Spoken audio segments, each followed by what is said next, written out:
மதுரை என்றாலே வீரத்திற்கும் விவேகத்திற்கும் பெயர் பெற்ற பூமி. மதுரை என்றாலே நமக்கு பாண்டிய மன்னர்களும் தமிழ் சங்கங்களும் தான் நினைவிலே வரும். எப்பேற்பட்ட மதுரை மாநகரிலே இன்றைக்கு நம்மோடு மாண்புமிகு பிரதமர் அவர்கள் சித்திரை திருவிழா போன்ற இந்த மாபெரும் மக்கள் கூட்டத்திலே கலந்து கொண்டிருக்கின்றார்கள். மதுரை என்றாலே புரட்சி தலைவர் எம்ஜிஆர் அவர்கள் நடித்த மதுரை மீட்ட சுந்தரபாண்டியன் ஞாபகத்திற்கு வரும். மதுரை மீட்ட சுந்தரபாண்டியன் அவர்கள் அடிமைப்பட்டு கிடந்த மதுரை பாண்டிய நாட்டை மீட்டெடுத்து கிட்டத்தட்ட 1200 ஆண்டுகளுக்கு முன்பு ஆட்சியை நிறுவினார். புரட்சி தலைவர் அவர்கள் நடித்த படம் என்பதால் அது பட்டி தொட்டியெல்லாம் மதுரை மீட்ட சுந்தரபாண்டியனை எல்லோருக்கும் தெரியும். ஆனால் அதற்கு முன்னாலே கிட்டத்தட்ட 1500 ஆண்டுகளுக்கு முன்பு வாழ்ந்த ஒரு மாமன்னனை பலருக்கு தெரியாது. அன்றைக்கு தமிழ்நாட்டிலே ஆட்சி செய்த களப்பிரர்கள் ஆட்சியில கிட்டத்தட்ட 300 ஆண்டுகள் சேர சோழ பாண்டியர்கள் ஆட்சி வீழ்ந்து களப்பிரர்கள் எங்கிருந்தோ வந்தவர்கள் அவர்களை வரலாற்று நிபுணர்கள் பழங்குடியினர் என்கிறார்கள், கர்நாடகாவிலிருந்து வந்தவர்கள் என்கிறார்கள்.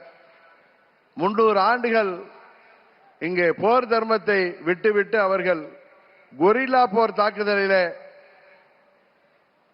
இங்கே உள்ள ஆட்சியாளர்களை வீழ்த்தி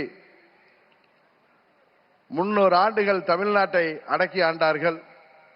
அந்த காலம் இருண்ட காலம் என்று வரலாற்றிலே சொல்லப்படுகிறது. அந்த இருண்ட காலத்தை, அந்த களப்பிரர்களை முறியடித்து மதுரை தேசத்தை மீட்டெடுத்த ஒரு மாபெரும் வீரர் கடுங்கோன் பாண்டியன். அந்த கடுங்கோன் பாண்டியனாக நமது பாரத பிரதமர் அவர்கள் இங்கே நம்மோடு அமர்ந்திருக்கின்றார்.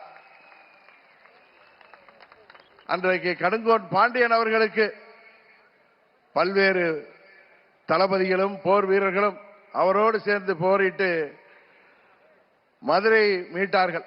அதுபோல இன்றைக்கு தமிழ்நாட்டிலே ஒரு இருண்ட ஆட்சியை, ஒரு மக்கள் விரும்பாத ஆட்சியை, எங்கும் கொலை, எங்கும் ஊழல், எதிலும் ஊழல் என்று தமிழ்நாட்டிலே சட்டம் ஒழுங்கு இருக்கிறதா என்று அனைவரும் பயந்து கொண்டிருக்கின்ற ஒரு ஆட்சியை, கொலை கொள்ளை, 2 வயது பெண் குழந்தையிலிருந்து வயது முதிர்ந்த மூதாட்டி வரை இன்றைக்கு பாதுகாப்பு இல்லாத ஒரு ஆட்சியை, எங்கும் போதை, பட்டி தொட்டி எல்லாம் போதை என்று மாணவர்களும் இளைஞர்களும் பாதிக்கப்பட்டிருக்கின்ற ஒரு ஆட்சியில ஊழலை தவிர வேற ஒன்றும் இல்லை என்று இங்கே மக்கள் வருந்துகின்ற ஒரு ஆட்சியில, இன்னும் சொல்ல போனால் அனைத்து நிலை மனிதர்களும், அனைத்து நிலை மக்களும், விவசாயிகள் முதற்கொண்டு அனைத்து நிலை மக்களும் தெருவிற்கு வந்து போராடுகின்ற, தேர்தல் வாக்குறுதிகளை எல்லாம் நிறைவேற்றாத இந்த இருண்ட திமுக ஆட்சியை வீழ்த்துவதற்கு மாண்புமிகு பிரதமர் அவர்களுக்கு உறுதுணையாக நமது அனைத்து இந்திய அண்ணா திராவிட முன்னேற்ற கழகத்தின் பொதுச் செயலாளரும் எதிர்க்கட்சி தலைவருமாகிய மாண்புமிகு அண்ணன் இபிஎஸ் அவர்களும், பாட்டாளி மக்கள் கட்சியின் தலைவரும் முன்னாள் மத்திய அமைச்சருமாகிய திரு அன்புமணி ராமதாஸ் அவர்களும், தமிழ் மாநில காங்கிரஸ் கட்சியின் தலைவர் அன்பு சகோதரர் ஜி.கே. வாசன் போன்றவர்களும் இங்கே அவருக்கு கரம் கோர்த்து இந்த மக்கள் விரோத திமுக ஆட்சியை வீழ்த்துவதற்காக 1500 ஆண்டுகளுக்கு முன்பு மீண்டும் இங்கே சரித்திரம் திரும்பி இருக்கிறது என்பதை இந்த நேரத்திலே நிறைவு கூற கடமைப்பட்டிருக்கின்றேன்.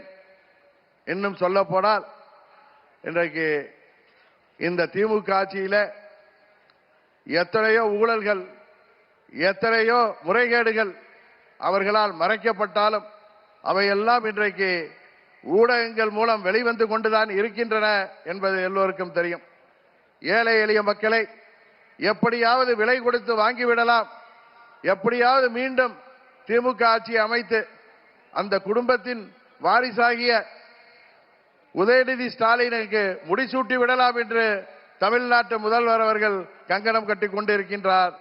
ஆனால் இந்த களப்பிரர் ஆட்சி போன்ற தமிழகத்தின் இருண்ட ஆட்சியாக விளங்குகின்ற திமுக ஆட்சியை உறுதியாக தேசிய ஜனநாயக கூட்டணி வெற்றி பெறும், அந்த திமுக கூட்டணி ஆட்சியை முடிவுக்கு கொண்டு வருவோம் என்று சொல்லி நாம் அனைவரும் ஒற்றுமையுடன் வருகின்ற தேர்தலிலே 234 தொகுதிகளிலும் நமது கூட்டணி வேட்பாளர்கள் வெற்றி பெற உழைத்திட வேண்டுமாய் பணிவன்போடு கேட்டு விடைபெறுகிறேன்.